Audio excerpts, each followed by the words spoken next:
There are abandoned places. There are haunted places. And then there is this island, a place so feared, so cursed, that even the government locked it away from the world. A place where the dead don't rest, and the living don't return unchanged.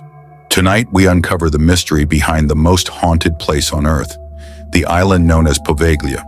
What happened there is darker than legend, and what was found there was never meant to be seen. Just off the coast of Italy lies a piece of land shrouded in thick fog, its silhouette barely visible on the horizon. Locals refuse to speak its name. Fishermen sail miles around it, and old maps purposely leave it blank. But three investigators, Luca, Mara, and Davide, believed the stories were exaggerated until they went there themselves.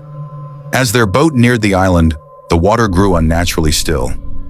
Silent, reflective, like black glass, Mara whispered, "Why is the wind gone?"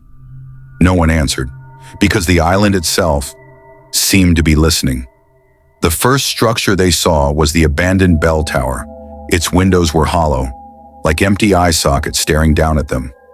The bell inside had rusted centuries ago, yet locals claim they hear it ring every night, the moment the team stepped onto the shore.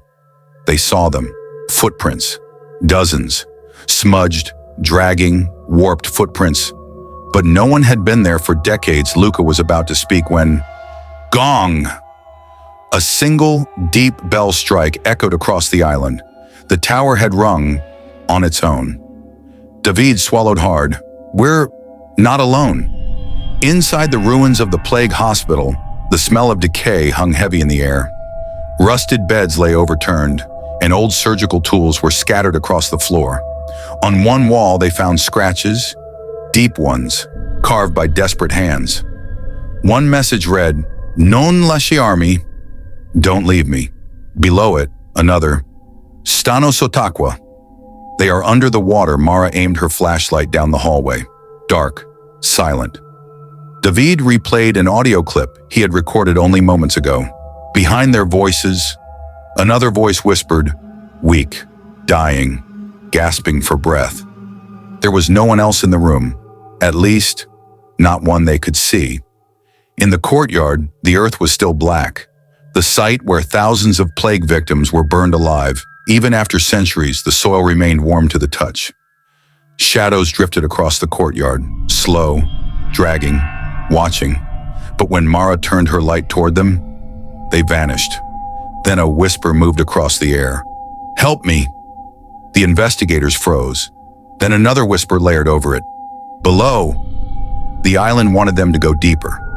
Behind a collapsed wall, the team uncovered a narrow staircase descending into darkness. As they walked down, the air grew colder. Wet, heavy. The smell of rot surrounded them. Mara stopped suddenly. She heard them. Hundreds of voices whispering, sobbing, begging. At the bottom of the stairs lay a massive underground chamber, and inside it, piles of bones, stacked to the ceiling.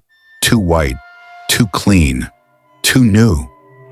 "These aren't centuries old," David whispered. "These are recent." A soft dragging sound echoed from the darkness. Something was down there with them. A tall, bent figure appeared at the far side of the chamber. Its limbs were too long, its movements too unnatural. It tilted its head, as if studying them. Then, without warning, it rushed toward them, not running, but sliding across the ground like a puppet pulled by unseen strings. The team sprinted up the stairs as whispers erupted around them. The entire island had awakened. They burst back onto the surface. The fog was thicker, alive, moving. Their boat was gone, vanished. Then the bell tower began to ring again. Wildly, violently. Gong, gong, gong. Mara spotted something near the shore. Their boat flipped upside down as if something had dragged it from the water. Cold hands reached out from the sand, grabbing her ankles. She screamed. Luca pulled her free. Together, they dragged the boat into the water and launched it.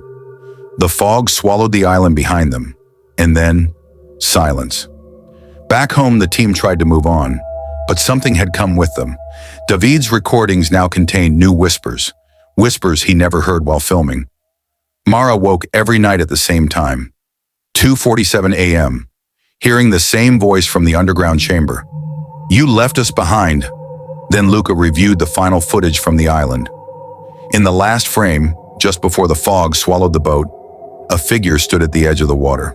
Tall, bent, limbs too long. Watching them, still watching.